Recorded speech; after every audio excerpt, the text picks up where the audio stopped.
And now, for the thousands in attendance and the millions watching around the world, ladies and gentlemen, let's get ready to rumble!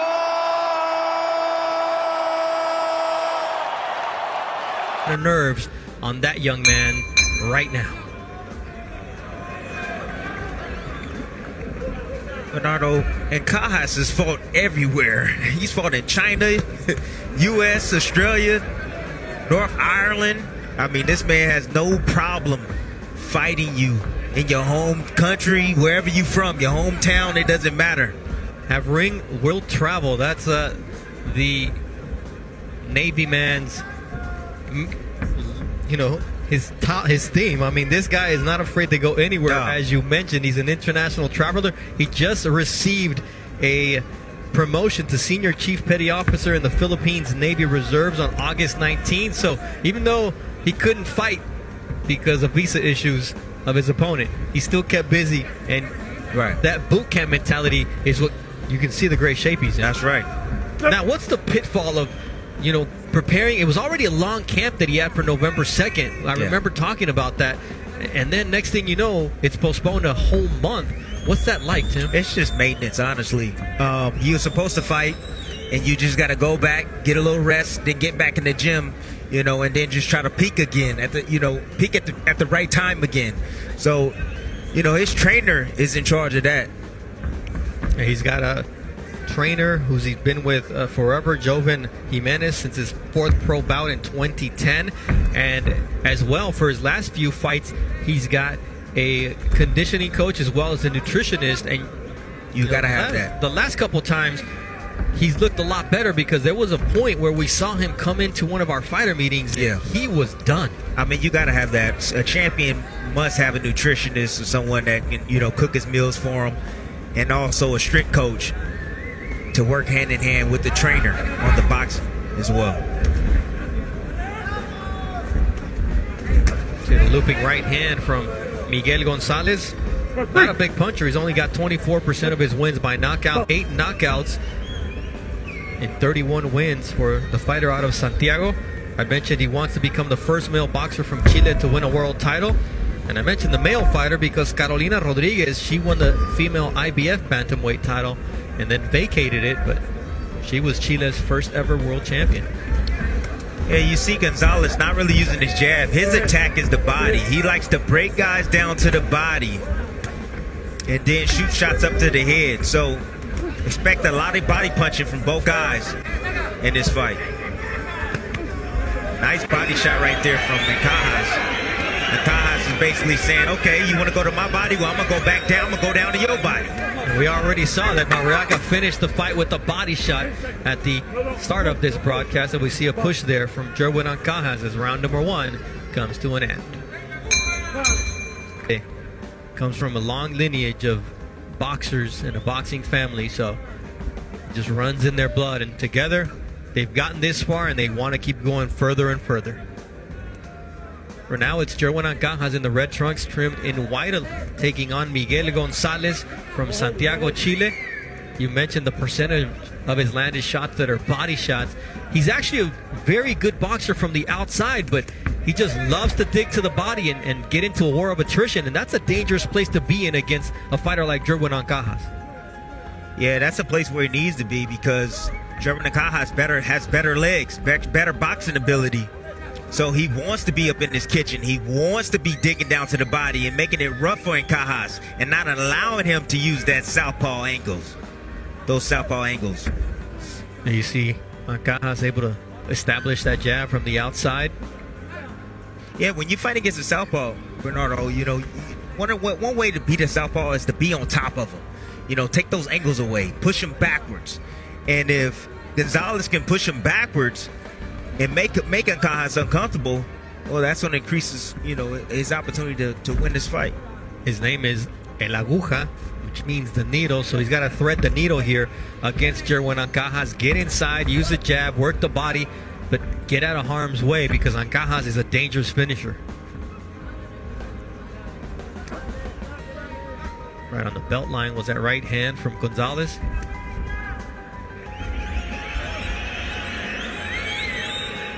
Ancajas can be hot and cold. In his last fight against Ruichi Funai, he looked spectacular. Yes, he did. And before that, you were not at all happy with his previous performance, a draw against Alejandro Santiago in his 6th title defense.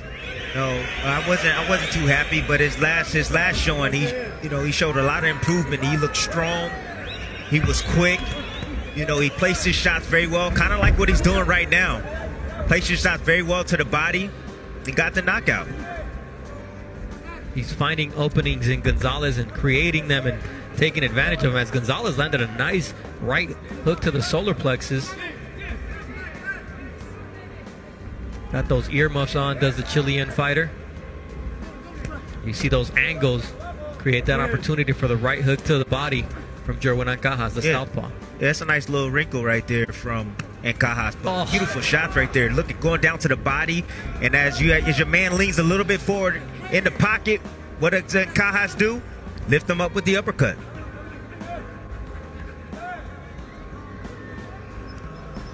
There's taking what the opponent gives you, and there's creating openings and opportunities, and that was the case for Jerwin Ancajas here as we close out round 2 of a scheduled 10-rounder with the world title. Attention's all on you, and you have to deliver at home. Deliver. That's what these two guys are trying to catch. A liver shot. Both Jerwin Ancajas and Miguel Gonzales. A lot at stake for Gonzales in his first world title opportunity.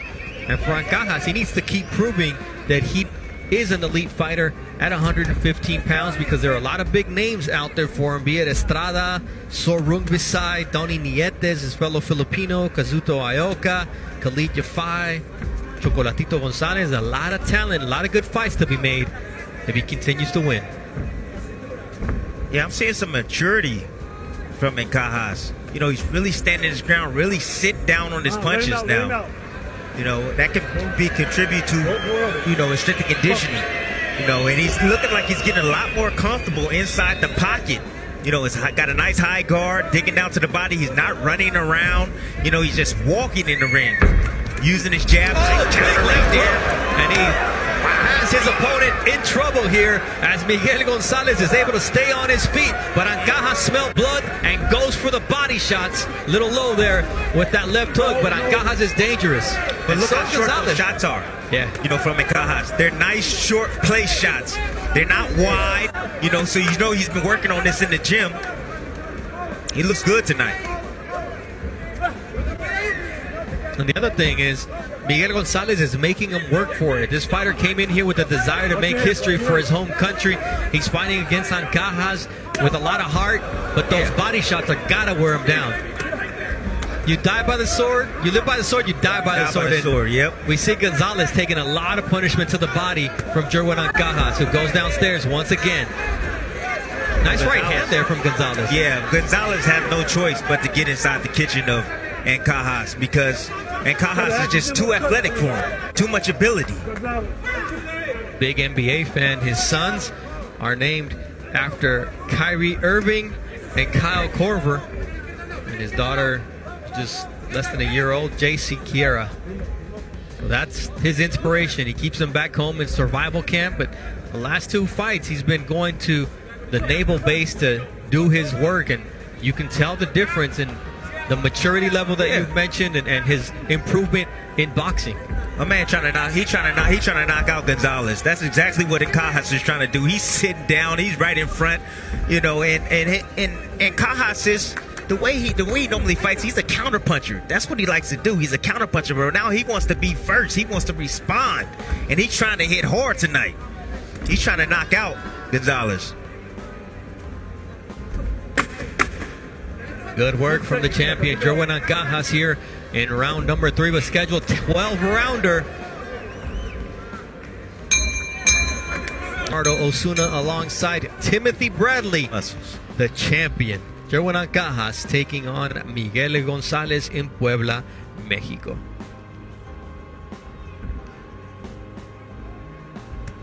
Ancajas now on the hunt. You mentioned it, the way he closed out the previous round, and now how he comes out for round 4.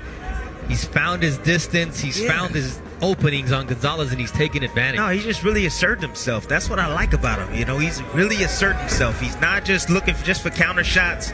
You know, he's trying to lead and he's trying to be defensive at the same time and then lead again. Tim Bradley being effusive with his praise of Jerwin Ancajas. Let's get this on tape. The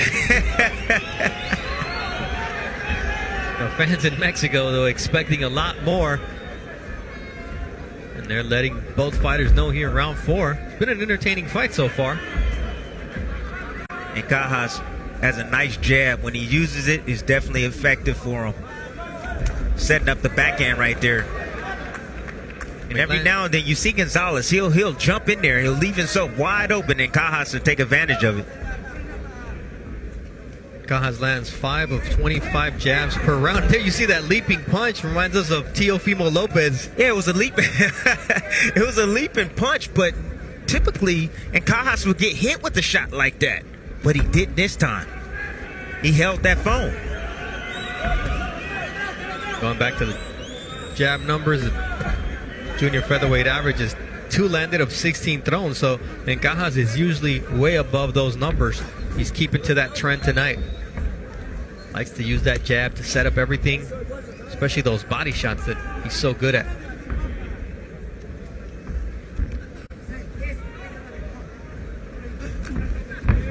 Nice counter right there from Ancajas. He saw the punch coming. You have to see the punch. If you want to avoid it, you got to look at it. You got to see it. Yeah, that's something, what you've been mentioning about Ancajas is what you want to see out of a fighter is development. And yes. As the level of competition improves, you want to make sure that you're getting better. And after that lull he had, and now when we see him, and he started camp June 1st for this particular fight, which was supposed to be November 2nd, you see the fact that he's a different fighter. Yes, he definitely looks like a different fighter. He's 27. He's right in the midst of his prime right now, Bernardo. Right in the midst of his prime. And you know, at each fight you have to continue to get better and better and better. You know, it doesn't stop. You know, you have to master your craft. And I believe that Ancajas is finally in that position, and probably at that point in his career right now where he's starting to master his craft and believe in himself and his ability. He had that lull in his career, but now it seems to be paying off, getting that ring in the Philippines leading up to this fight. And Miguel Gonzales, well, he sparred Juan Pablo Mesa and Gonzalo Funelida in Chile, and then he went to Puerto Rico and he sparred prospect Javier Cintron. So he got really good work, especially at the tail end of his training camp, knowing that he had to step it up for this world title opportunity.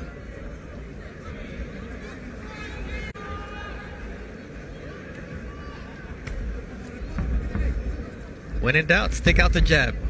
That's exactly what Jerwin Ancajas did. That's exactly what you have to do, you know, especially dead spots. You know, the young fighters out there that's just, you know, sitting there posing in front of each other, get your jab working. You know, if you get your jab working, it's going to set up things for you.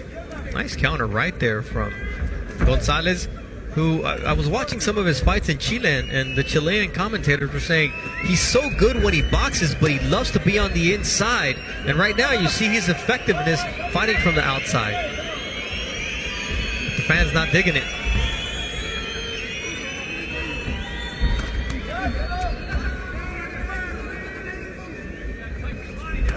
Nice shot to the body there, the solar plexus from Miguel Gonzales, who tries to find an angle and gets caught with a short left hook from Jerwin Ancajas.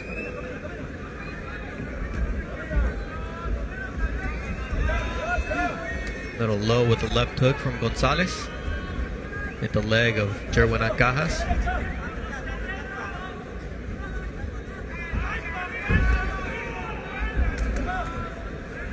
Quick 3-punch combination.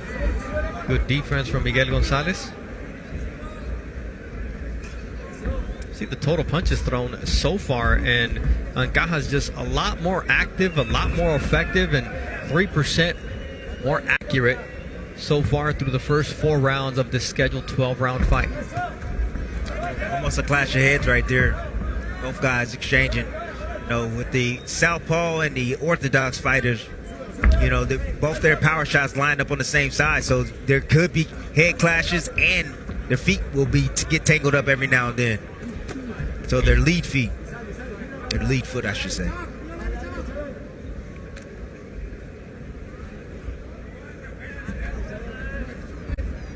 We're talking about the power punches. Ancajas landing at a 50% clip with 76 of 153 landing. Not bad for Gonzales. He's landed 34 of his 92. It's just Ancajas more active, more accurate, and I would say more powerful. Yeah, he's more powerful, Bernardo. He's kind of seemingly taking this round off right now. You know, he threw some big shots early. He landed, and it really didn't have a whole lot of effect like he wanted it to. So he's kind of taking this round off. Oh, nice right hand there from Jerwin Ancajas to close out this 5th round. We're going to schedule 12. Ancajas is doing right now. He's being the bully. Normally he likes to fight off the back foot. He's actually pressing the action, ladies and gentlemen. He's actually looking for the knockout. This is a different Ancajas, Jerwin Ancajas. He took that round off. You mentioned it. Oh, headbutt warning there from Wayne Hedgepeth, the 3rd man in the ring. But yeah, I mean, he wants to put on a show. He wants to prove to the other guys at 115 pounds that he is a force to be reckoned with. And boy, there's a lot of talent at that junior bantamweight division.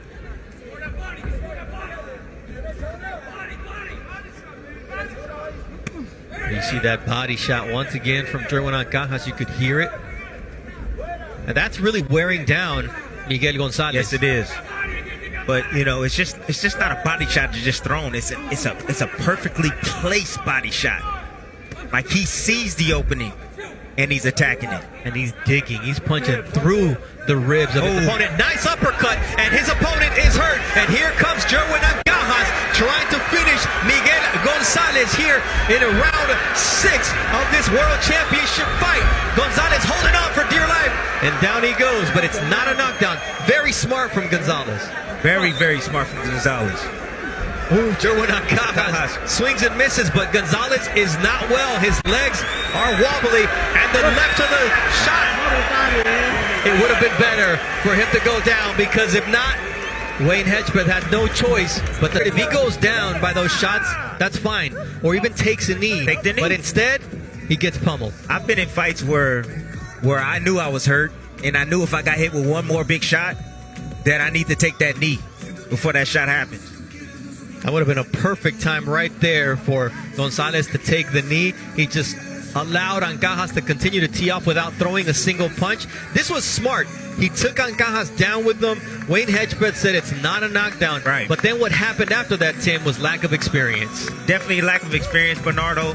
But you see Ancajas just letting his hands go, just waiting for the referee to step in and do his job to protect. By those shots, that's fine. Or even takes a knee. Take the knee. But instead, he gets pummeled. I've been in fights where I knew I was hurt, and I knew if I got hit with one more big shot, that I need to take that knee before that shot happens.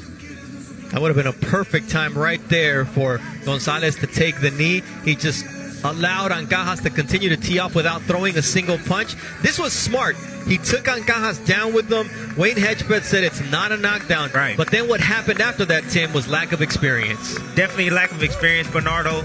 But you see Ancajas just letting his hands go,